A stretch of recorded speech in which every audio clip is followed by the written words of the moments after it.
These are two champions with SKT skins, by the way, as the Syndra is the last pick for T1. They end up picking the Syndra because you can't go... Our first dragon does add to the excitement levels because it's like most likely be a more tanky set. Yeah. So they just need to kill Teddy to get rid of the physical damage as effort goes golden. Sentry is down. Teddy has optimal guns right now as the bullet time comes in. Effort going to go down very low, but Aftershock came over and...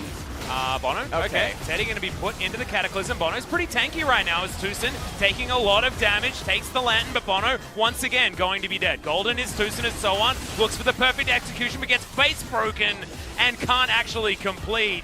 Secondary ultimate going to be used just to escape as now Kuro is in the back of a dragon pit and he really doesn't want to be. Tucson, throw him a dang Lantern. He doesn't have the cooldown. He's waiting for it. Kuro, yeah, he gets out. I would have yelled at them just for a little while, but no, he didn't actually have that cooldown available, and they let him live. I don't know whether they'll do that next time, and T1 have themselves a big lead now at 12 minutes. Oh, Tucson gets picked. Well, the playback does come in here as now Bono's going to find the knock-up, and that is just a bait. And Teddy is going to have to run for the hills. No matter. Can we phone a friend?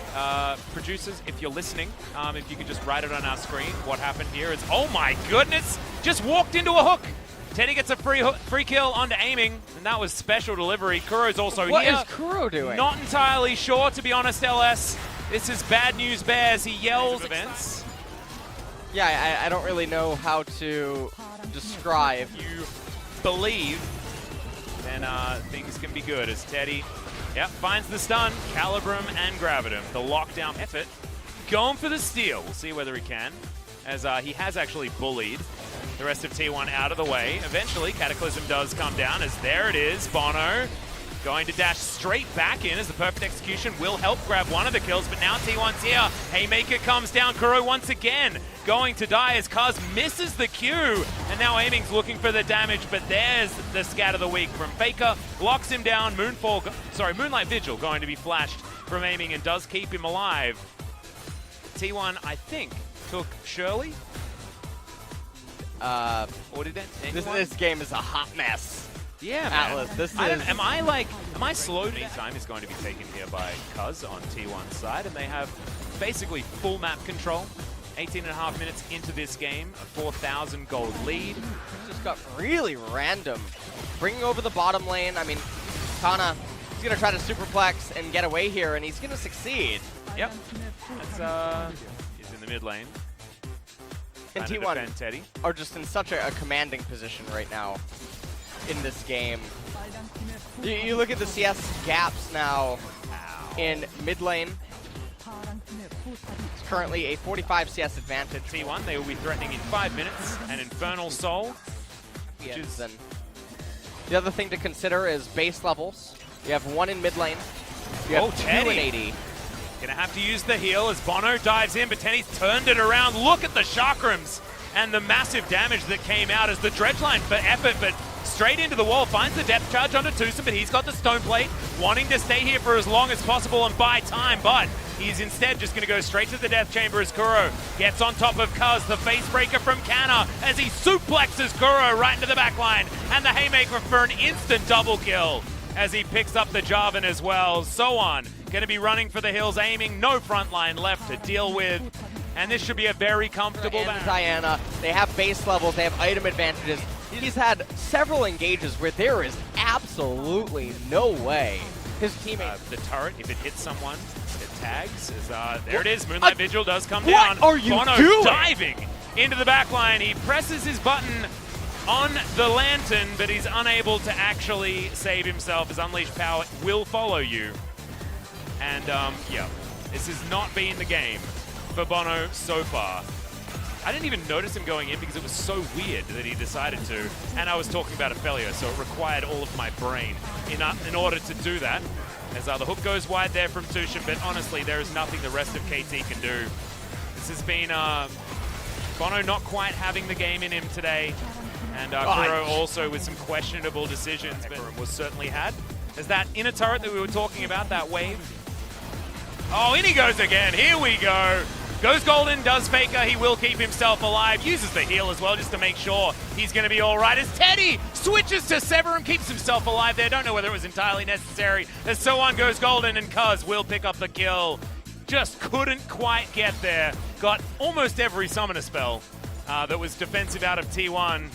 But the Akali pick not working out yet again. Yeah, this is going to be 2 losses now for Akali. Yeah, 0 and 2. Why are we even banning her? Well, that would be result-based analysis. But that would, is it Elise also result-based analysis? Is that how that is? Because her win rate's also really low. I see what you did there, yeah. Also, is MF a terrible champion because her win rate is very low, staggeringly low, and will only get lower as these Nexus turrets fall down. Dredge line goes wide, but it doesn't matter. Effort is absolutely fine. It's just this Nexus that has to fall down. Cuz also does fall, but it doesn't actually matter. The main 50 gold that you get in the game goes over to...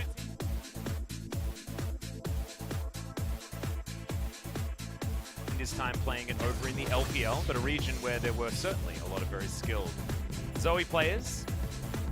So, if this ends up back timing here for the T1 bottom lane, Faker might be in trouble now as the Predator was procced. Kuro, he finds the bubble, and they should be able to find this kill as well, as Malrong is stunned up by the gravity field, but First Blood delivered. At the very top. Here comes the on-horn though, the flash not going to be enough there from Sohan as the flash forward. Canna, he really wants this one, and he'll get the searing charge, get the knock-up, and Sohan should be going down here.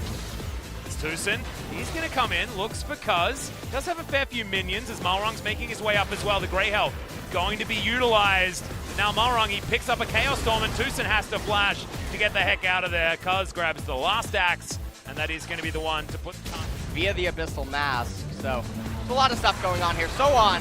Yeah, another on-horn comes in and Canna is landing all of these. But Dawning Shadow does fly forward, and now Malrong, unfortunately, it's not going to be enough to help him. Just uses his stopwatch, but he's going to be able to keep it alive. No, messes up Kuro's Battlestar. The flash forward gets a smite there onto Cuz. Don't know why that happened, and he throws his life away. Well, Mountain Dragon now. Gonna be the pickup, and this is a fantastic trade. Dead? Yeah, he is. But didn't he know that? I have nothing to say. Goodness gracious me.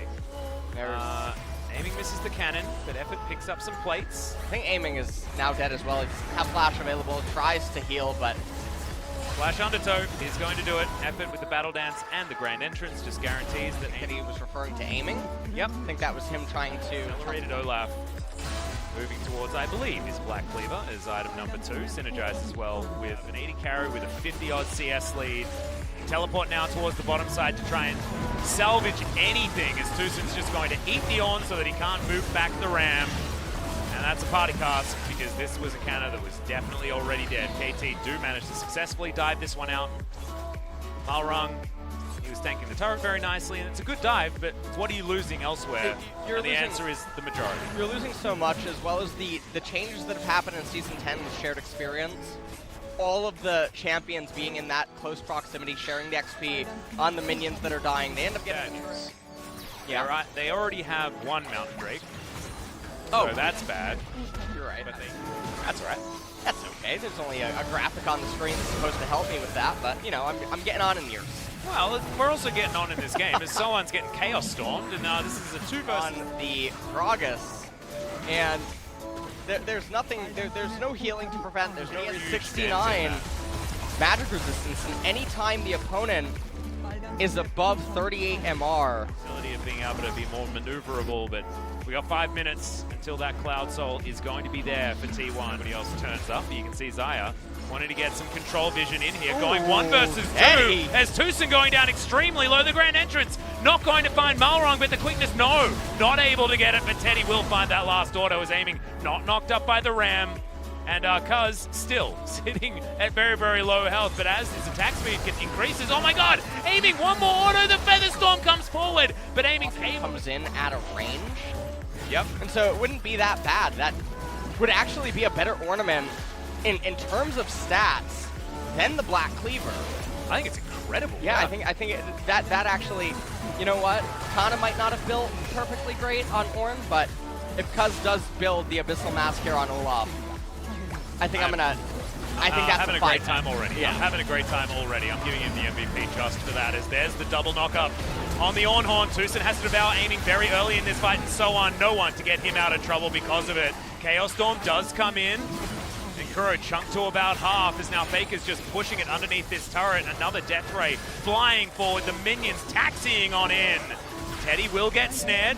He's got effort dancing around. He's still holding on to his Q, seeing whether he can get that grand entrance to try and lock anyone down, but these turrets are falling, and KT look to have no answers. Good double snare as there's the Dawning Shadow, and Faker gets picked off, but Teddy, he's still alive, just destroys Malrong as the second Nexus turret also falls. Effort sacrifices his health bar, but he will survive. It's Kuro gets snared up by the Blade Caller, and T1, they are all business at the end of this game. Just destroy the Nexus and move on. A swift 2-0, and T1's first so far for LCK 2020 Spring.